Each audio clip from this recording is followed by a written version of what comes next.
जब अपने को लगने लगे कि अपन बहुत दुखी हैं, लक्ष्मी आपको लग रहा है कि आप दुखी हैं, परमार्थ का कार्य करना प्रारंभ कर दो।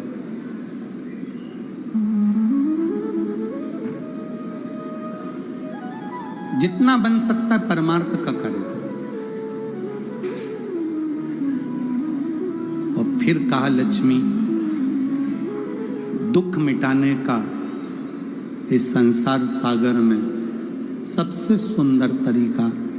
जो मैं आपको बता रही हूं, अगर लक्ष्मी भूलवश भी अगर आपने वो कर लिया तो ये विश्वास रखिए कि देवाधिदेव महादेव का दर्शन भी होगा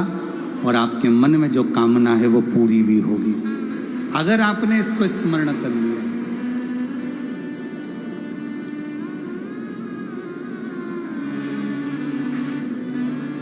लक्ष्मी जी ने हाथ जोड़कर निवेदन करा, पूछा, मैं अंदर से बड़ी दुखी हूं, बहुत तकलीफ है, बहुत कष्ट है, बहुत ज्यादा दुख है, कष्ट है।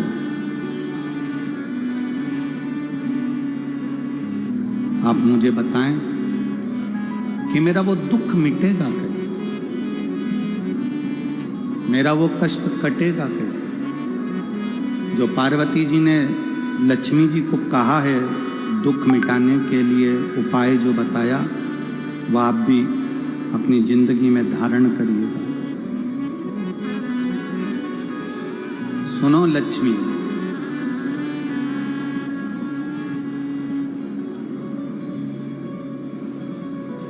तुमने जो पार्थिव शिवलिंग का निर्माण करा था, उस पार्थिव शिवलिंग पर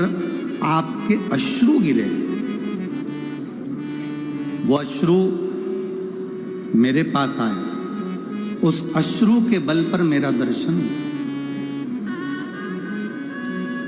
अब लक्ष्मी,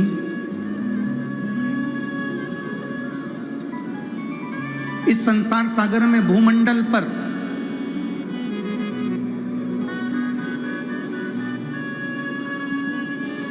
जहां भी बेलपत्र का वृक्ष हो, ये भूमंडल पर, इस संसार सागर में जहां पर भी बेलपत्र का वृक्ष हो, उस वृक्ष की छांव में आप प्रतिदिन प्रदोष काल में यदि बेलपत्र के वृक्ष का दर्शन कर कर शिव नाम का जाप करोगी तो भगवान देवाधिदेव महादेव का दर्शन अवश्य होगा और दुख कटेगा। एक कथा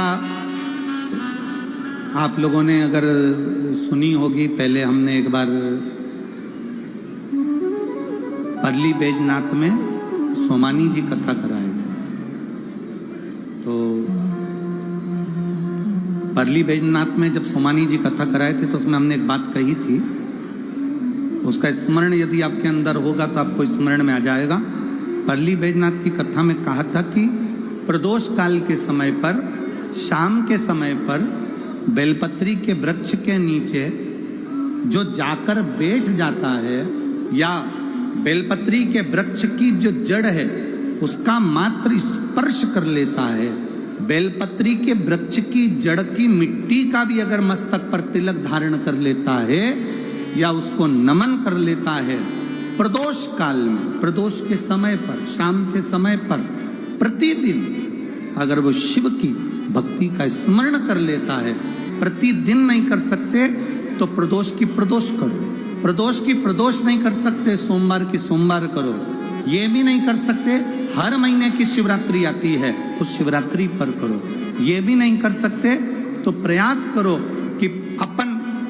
प्रतिदिन शाम के समय बेलपत्री के वृक्ष के नीचे से अगर कोई निकल कर जा रहा हो उसका मात्र दर्शन हो जाए तो भी हमारा दुख आधा समाप्त हो जाए,